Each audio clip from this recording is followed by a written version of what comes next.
नमस्कार दोस्तों, एक बार फिर से स्वागत है आप सभी का अतुल्य आर्यस के इस डिजिटल प्लेटफॉर्म पर। तो दोस्तों, हमने शुरू किया था राजस्थान का जिला दर्शन और राजस्थान के जिला दर्शन में एक हमारा संभाग जयपुर पूरा कंप्लीट हो चुका है। जयपुर संभाग के सातों डिस्ट्रिक्ट के विषय में हमने अच्छे से बात कर ली है। एक एक वीडियो भी हमने देखा, सिंगल सिंगल वीडियो भी, और उसके बाद में एक कंबाइंड वीडियो भी हमने इसका देख लिया है। आज हम एक नया संभाग शुरू करने जा रहे हैं। दूसरा संभाग है हमारा जोधपुर संभाग। काफ़ी बड़ा संभाग है और इसके विषय में हम बात करें तो अभी यहाँ इस संभाग में 6 जिले हैं दोस्तों। इसका भी पुनर्निर्माण हुआ है, पुनर्गठन हुआ है। एक नया जिला यहाँ पर फलोदी हमें देखने को मिलता है, एक बालोतरा हमें देखने को मिलता है, और जोधपुर जो काफ़ी बड़ा जिला हुआ करता था, 2 भागों में बंट करके जोधपुर और जोधपुर ग्रामीण में रह गया। बाकी जैसलमेर और बाड़मेर भी यहाँ आपको देखने को मिलते हैं, इनमें भी थोड़ा चेंज हुआ है। तो यहाँ काफ़ी चेंज हुआ है, इसलिए जोधपुर संभाग भी हमारे लिए काफ़ी इम्पोर्टेंट है। हम देखें जोधपुर संभाग में कौन कौन से ज़िले हैं, तो यहाँ देखिए सबसे पहले आप देख पाएंगे जोधपुर डिस्ट्रिक्ट के अंदर यहाँ एक तो जो जोधपुर हुआ करता था वहाँ पर देखिएगा, एक तो जोधपुर ग्रामीण हो गया है और एक जोधपुर सिटी या जोधपुर शहर हो गया है दोस्तों यहाँ पर। तो दो तो ये हो गई, तीसरा हमारे पास में फलोदी हो गया, चौथा बालोतरा हो गया, पांचवा बाड़मेर हो गया, और छठा सबसे बड़ा जिला जो यहाँ हमें दिखाई दे रहा है जैसलमेर हो गया।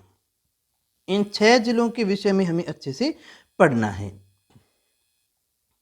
और थोड़ा सा अगर हम इसके ऊपर ध्यान दें, सबसे पहले जो जिला हमें पढ़ना है संभाग मुख्यालय के रूप में या सबसे इम्पोर्टेंट के रूप में हम देखें तो हम सबसे पहले जोधपुर डिस्ट्रिक्ट के विषय में बात करने वाले हैं।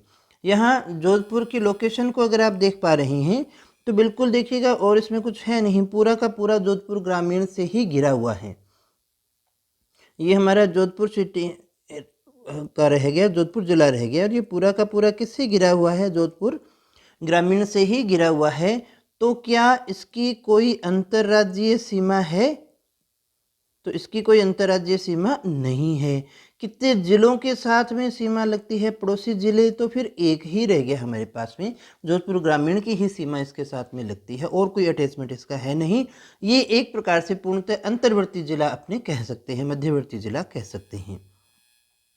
आइए बात करते हैं जोधपुर जिले के विषय में। काफ़ी ऐतिहासिक नगरी है और प्रशासनिक दृष्टि से भी काफ़ी ज़्यादा महत्वपूर्ण है, क्योंकि जयपुर के बाद में अगर एक बड़ा जिला, एक बड़ा नाम आता है तो जोधपुर का ही आता है दोस्तों। तो यहाँ बात करें हम जोधपुर ज़िले के विषय में, तो इसे जोधपुर शहर का ही भाग अपने मानते हैं, मूलतः जोधपुर सिटी ही है। अगर पुराने जोधपुर की हम बात करें तो इस जोधपुर का निर्माण किया था राव जोधा के द्वारा। उसी के नाम पर जो है हम देख सकते हैं कि इसका नाम क्या है, जोधपुर है। 12 मई 1459 को जो है इसकी स्थापना राव जोधा के द्वारा की गई थी दोस्तों। ऐतिहासिक है, इतना काफ़ी है। जब हम इतिहास पढ़ेंगे तो हम एक एक चीज़ को भी समझेंगे। यहाँ हमारा उद्देश्य रहता है कि कौन से ज़िले में कौन कौन सी चीज़ें हैं या कौन से व्यक्ति हैं, ये हमें याद हो जाए। कौन सी कला संस्कृति, कौन सा मंदिर और कोई विशेष संस्थान है उससे जुड़ा हुआ है, तो बाकी उनका डिटेल्स तो हम यहाँ नहीं कर पाते, क्योंकि अदरवाइज़ तब ये पूरा जीके ही यही हो जाएगा। हमारी कोशिश रहेगी कि यहाँ आपको सारी चीज़ें एक बार जो है पता चल जाए, और जो पूरा कंप्लीट है, जैसे जोधपुर का इतिहास तो हम जोधपुर में ही पढ़ेंगे ना, यहाँ नहीं पढ़ सकते हैं। प्राचीन नाम की अगर हम बात करें, पुराने समय में इसे और क्या कहा जाता था, तो इसे मरुकांतार कहा जाता था, मारवाड़ कहा जाता था, और मरुभूमि। मारवाड़ रियासत जिसको हम कहते थे वो यही हुआ करती थी, मुख्यालय भी कह सकते हैं हम इसका। तो मरुकांतार पुराने समय में, पुराने ग्रंथों में इसको मरुकांतार भी कहा गया है। और अगर हम बात करें प्रसिद्ध अन्य नाम, कई बार देखिएगा किसी जगह का या किसी व्यक्ति का कुछ हमें अच्छा लगता है तो हम उसे कोई उपनाम दे सकते हैं। तो एक प्रकार से ये क्या रह गए, उपनाम रह गए इसके, जो आधिकारिक तौर पर तो कहीं प्रयोग नहीं होते। ये तो हो सकता है कहीं आपको किसी डॉक्यूमेंट में देखने को मिले, लेकिन ये नहीं होते हैं। जैसे हम कहें सूर्य नगरी, सन सिटी, तो जैसे पिंक सिटी जयपुर है, वैसे ही सन सिटी या सूर्य नगरी अगर आपसे पूछा जाए कौन सी है, तो वो होगी हमारी जोधपुर सूर्य नगरी या सन सिटी। इसको ब्लू सिटी भी कहते हैं। ये थोड़ा सा इम्पोर्टेंट हमारा रह जाता है, इसको ध्यान में ज़रूर रखिएगा दोस्तों। मरुस्थल में प्रवेश करने का द्वार है, इसलिए हम इसे मरुस्थल का प्रवेश द्वार भी कहते हैं। और मरुस्थल हमारे थार ही है, तो थार का प्रवेश द्वार भी हम इसे कह सकते हैं। तो बहुत सी संस्कृतियाँ यहाँ पर हैं, बहुत ही सुंदर और सांस्कृतिक शहर है, इसलिए हम इसे सांस्कृतिक विरासतों के शहर के नाम से भी जानते हैं। अब देखें प्रशासनिक तौर पर जोधपुर जिले में क्या क्या आता है। तो जोधपुर जिले में जोधपुर उत्तर और दक्षिण उपखंडों के अंतर्गत नगर निगम में जो भी आने वाला क्षेत्र है वो सारा इसमें शामिल हो जाता है। सिंपल सी बात, इतना ही याद रखना है। और एक याद रखिएगा, जोधपुर सिटी में भी पुलिस कमिश्नरेट प्रणाली लागू है। ये काफ़ी इंपॉर्टेंट हमारा क्वेश्चन रह जाता है। कौन कौन से और कमिश्नरेट है या नहीं है, तो आप मुझे कमेंट करके ज़रूर बताइएगा। देखें आपने भी क्या सीख रखा है। यहाँ जोधपुर जिले की विधानसभा सीट की बात करें तो जोधपुर विधानसभा सीटों की बात करें तो एक तो आ गई हमारी जोधपुर शहर, दूसरी आ गई हमारी सरदारपुरा गहलोत जी वाली, और तीसरी हमारी रह गई सूरपुरा। ये 3 जो विधानसभा सीटें हैं वो हमारी यहाँ पर है। और जैसा भी हमने देखा, जोधपुर सिटी जो है पूरी तरह से जोधपुर ग्रामीण से घिरा हुआ है। ये भी हमने मैप में भी देखा था। यहाँ आप एक बार पुनः इसको देख सकते हैं। ये जोधपुर सिटी है और पूरी तरह से जोधपुर ग्रामीण से ही घिरा हुआ है दोस्तों। ये देखिएगा।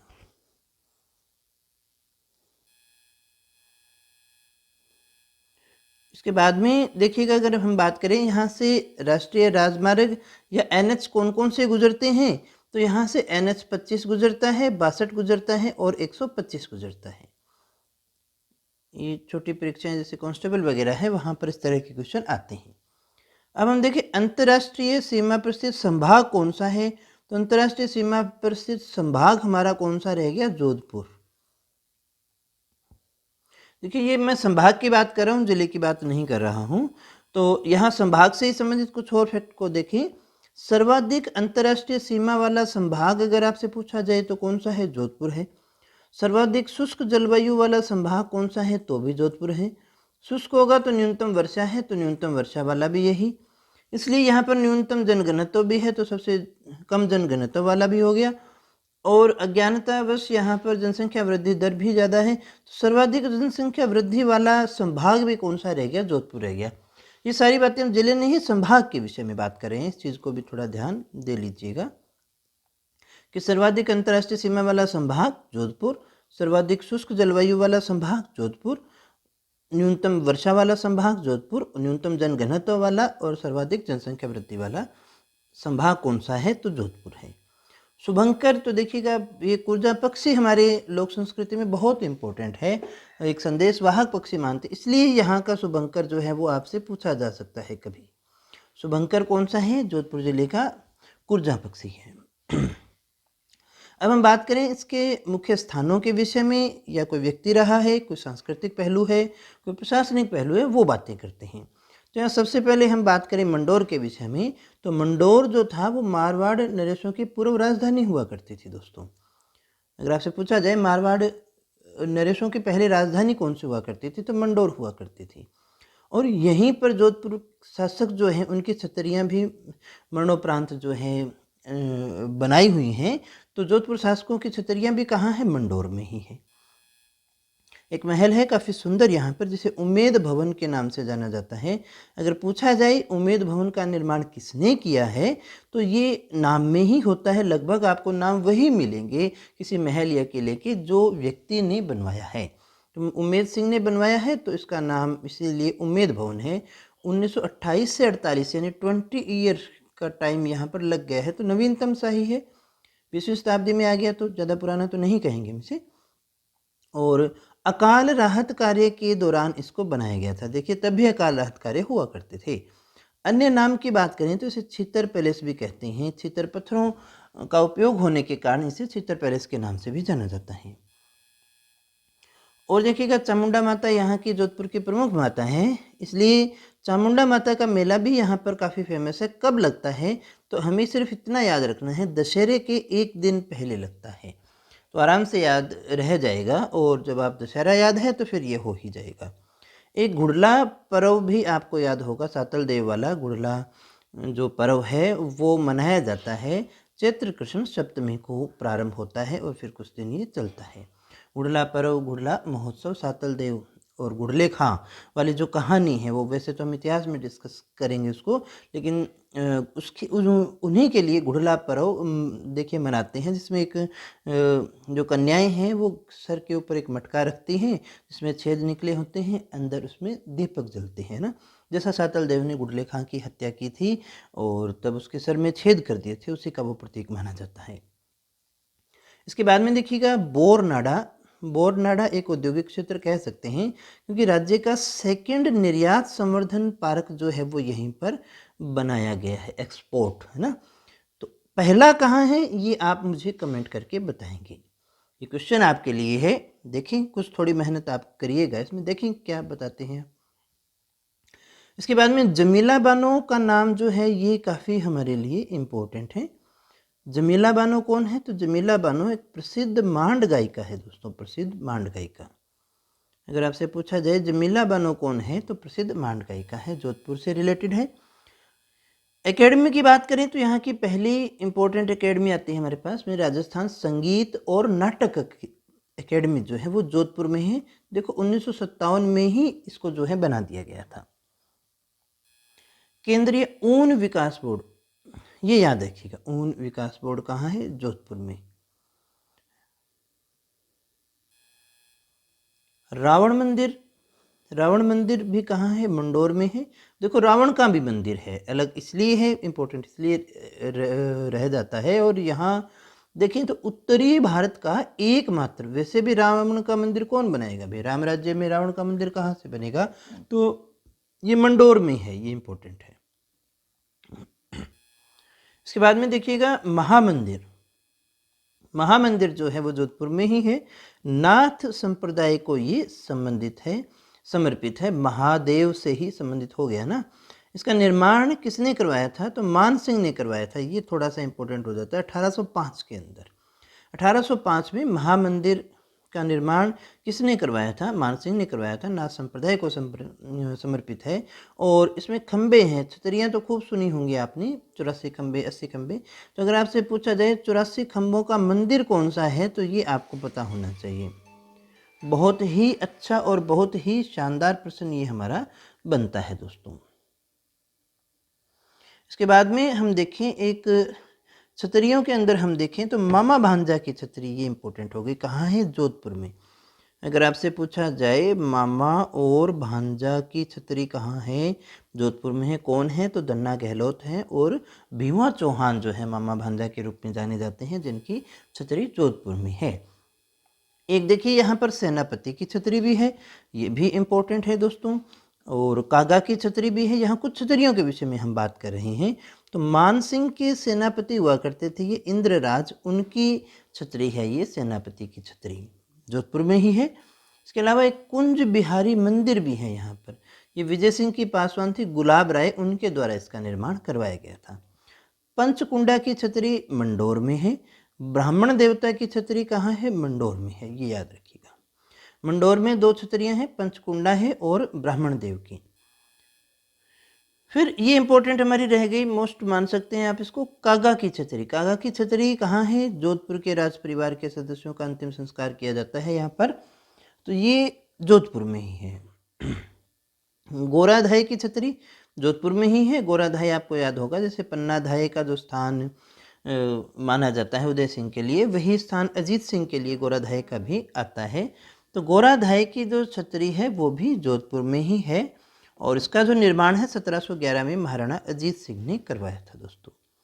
इसके अलावा कीर्ति सोढ़ा की छतरी, ये भी याद रखिएगा, पूछी जा सकती है, मेहरानगढ़ दुर्ग में है।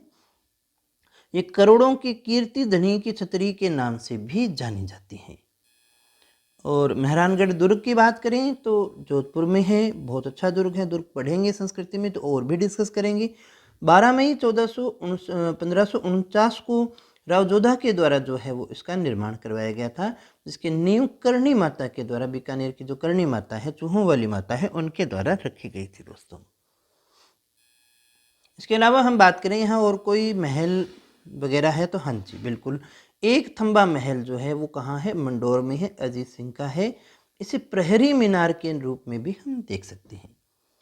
जसवंत थड़ा, ये काफ़ी इम्पोर्टेंट और बहुत ही खूबसूरत स्थान है, प्लेस है ये। और ये महाराजा जसवंत सिंह सेकंड की स्मृति में बनवाया गया था 1906 में सरदार सिंह के द्वारा, ये याद रखना है हमें। और इतना सुंदर है कि हम इसे राजस्थान का ताजमहल भी कहा करते हैं। तो इतनी सुंदर इमारतें होंगी तो कहीं ना कहीं क्वेश्चन हमारा बनता ही है। फिर हम देखें अजीत भवन पैलेस के विषय में। अजीत भवन पैलेस का निर्माण अजीत सिंह ने करवाया था, महाराजा हनुवंत सिंह को भेंट किया था।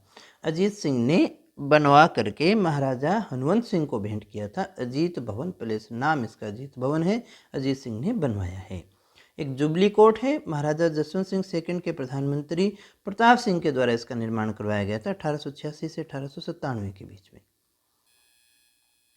ये एक जैविक उद्यान है, माचिया सफारी पार्क, ये नाम आपने खूब सारा सुन रखा होगा। माचिया सफारी पार्क जैविक उद्यान है। 1935 में वैसे उम्मेद सिंह ने इसको बनवाया था और देश का पहला राष्ट्रीय मरु वानस्पतिक उद्यान यहाँ पर स्थापित किया गया है, इसलिए इम्पोर्टेंट हो जाता है। गोडावण चूंकि रेगिस्तानी पक्षी है, राजस्थान का राज्य पक्षी भी है, उसका प्रजनन केंद्र भी यहाँ पर बना हुआ है। इसके अलावा गिद्ध को बचाने के लिए गिद्ध रेस्क्यू सेंटर भी यहाँ पर बना हुआ है दोस्तों। तो माचिया सफारी पार्क भी काफ़ी इम्पोर्टेंट जैविक उद्यान है। 1935 में उमेद सिंह ने इसे बनवाया था और देश का पहला राष्ट्रीय मरु वानस्पतिक उद्यान जो है वो स्थापित किया गया है यहीं पर। और गोडावन प्रजनन केंद्र और गिद्ध रेस्क्यू सेंटर भी यहाँ पर बनाया गया है। फिर हम बात करें उम्मेद भवन, अभी हमने इसके विषय में पीछे भी बात की थी। यहाँ पर एक पार्क और एक चिड़ियाघर के रूप में भी इसे स्थापित किया गया है। उम्मेद पार्क भी है और चिड़ियाघर के रूप में भी यहाँ देखने को मिलेगा। मंदिरों की बात करें तो घनश्याम मंदिर, इसके निर्माता अजीत सिंह, महाराजा अजीत सिंह है दोस्तों।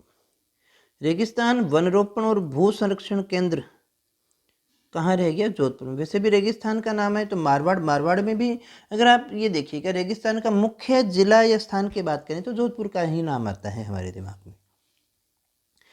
बीएसएफ के पश्चिमी कमांड की राजस्थान फ्रंटियर का मुख्यालय कहाँ है? जोधपुर में है, ये इंपॉर्टेंट रह गया। बॉर्डर सिक्योरिटी फोर्स की वैसे भी यहीं आप इस तरह को भी याद रखें, जोधपुर संभाग जो है सबसे ज़्यादा अंतर्राष्ट्रीय सीमा है, तो फिर बीएसएफ की जरूरत भी, बॉर्डर सिक्योरिटी फोर्स की जरूरत भी यहीं पड़ेगी ना। राज्य की पहली फुटबॉल अकादमी, ये भी याद रखिएगा कहाँ है? जोधपुर में। राज्य का पहला आयुर्वेदिक विश्वविद्यालय, आयुर्वेद में यहाँ पे खूब काम हुआ है दोस्तों, जोधपुर में है। और डॉक्टर सर्वपल्ली राधाकृष्णन राजस्थान आयुर्वेद विश्वविद्यालय, ये कहाँ है? जोधपुर में है, ये राज्य का पहला है, इसका नाम है दोस्तों, है ना, आयुर्वेदिक विश्वविद्यालय का। जयनारायण यूनिवर्सिटी, जेएनयू यूनिवर्सिटी का आपने खूब नाम सुना होगा ना, जोधपुर में है, काफ़ी इंपॉर्टेंट है ये भी, 1962 में। सरदार पटेल पुलिस विश्वविद्यालय, एक पुलिस यूनिवर्सिटी भी है जोधपुर में, 2013 में स्थापित की गई थी।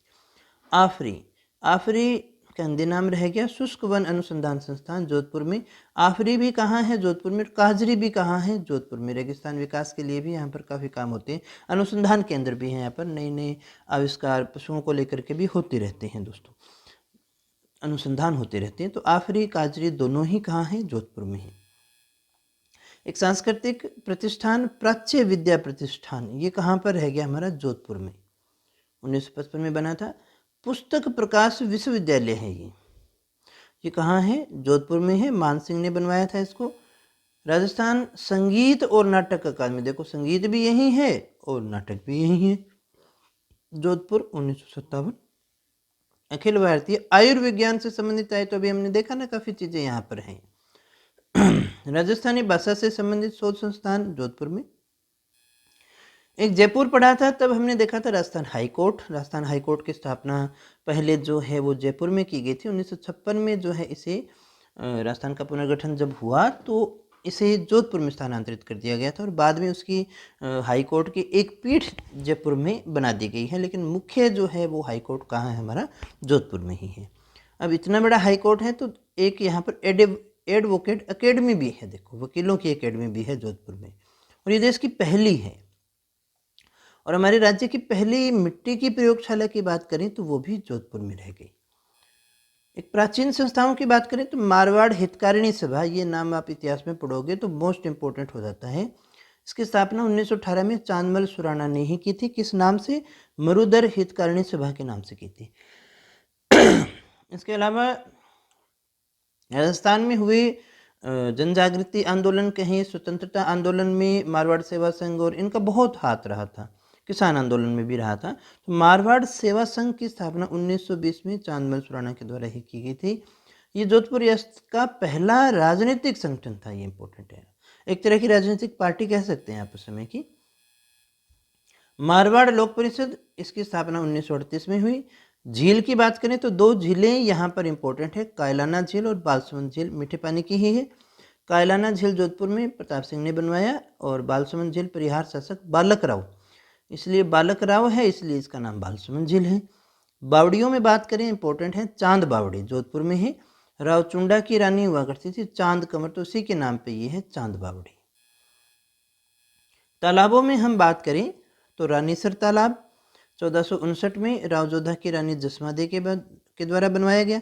पद्मसर तो पद्मावती है, ये पद्मावती वो वाली नहीं है, मेवाड़ वाली नहीं है, ये राव गंगा की रानी है दोस्तों।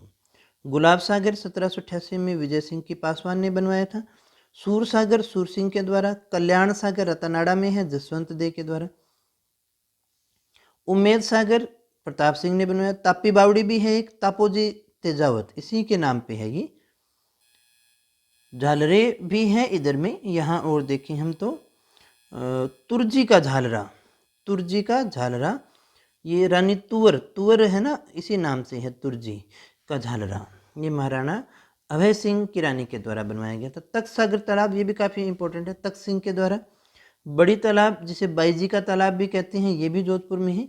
मानसिक की पुत्री थी सिरे कंवर, ये पूछा जा सकता है, इंपॉर्टेंट क्वेश्चन हमारा।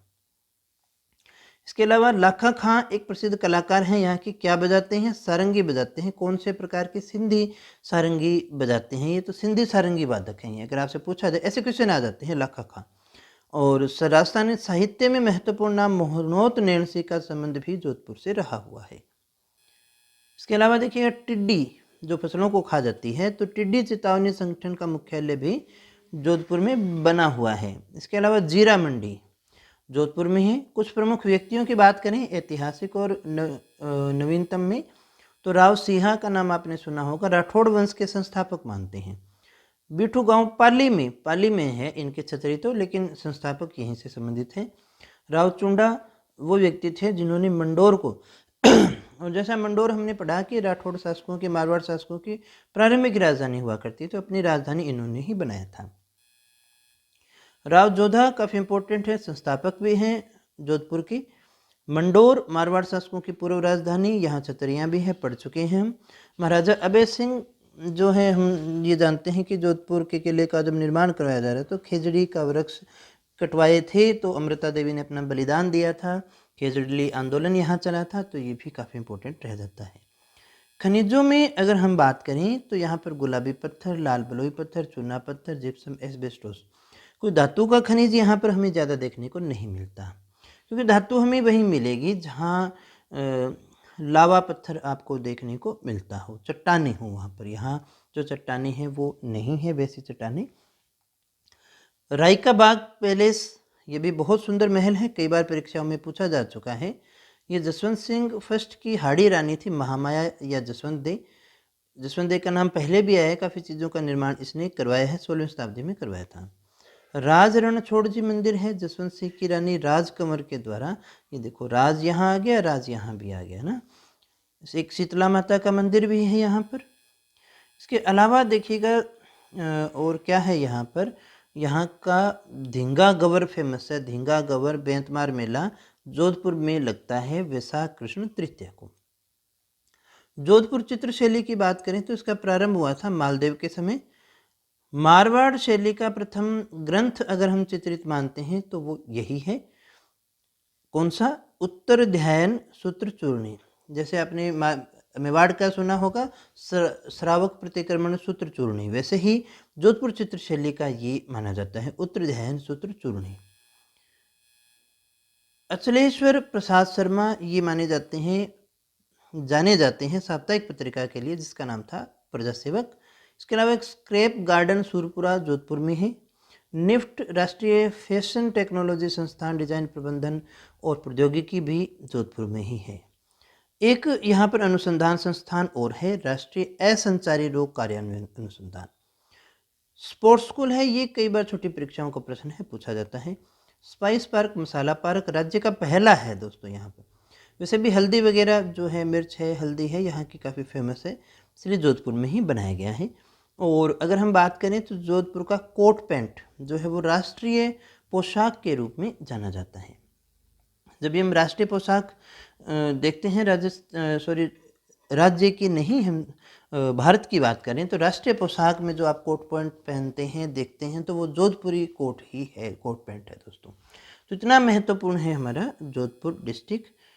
तो दोस्तों इतना ही था जोधपुर डिस्ट्रिक्ट, जिसको हमने पूरा अच्छे से डिस्कस कर लिया है। मुझे उम्मीद है काफ़ी कुछ आपने इससे सीखा होगा, कुछ नई जानकारी मिली होगी। कैसी लगी क्लास तो कमेंट करके ज़रूर बताइएगा, और कुछ कमी हो, कुछ सुधार हो, कुछ चेंज हो तो आप बता सकते हैं, क्योंकि क्लासेस आपके लिए ही है, आप ही को देखना है, तो उसमें परिवर्तन भी किया जा सकता है। और अच्छी लगी हो तो अपने दोस्तों को ज़रूर बताइएगा, उनके साथ में शेयर ज़रूर कीजिएगा। हाँ, अगर सच में कुछ सीखा है, अगर आपका दिल कहे इस बात के लिए, तो वीडियो को लाइक ज़रूर करके जाइएगा और एक प्यारा सा कमेंट ज़रूर छोड़ के जाइएगा। तो आज के लिए इतना ही, कल फिर मिलते हैं एक नई वीडियो के साथ और एक नई क्लास के साथ, नई जानकारियों के साथ। तब तक यूं ही बने रहें हमारे साथ। Thank you very much.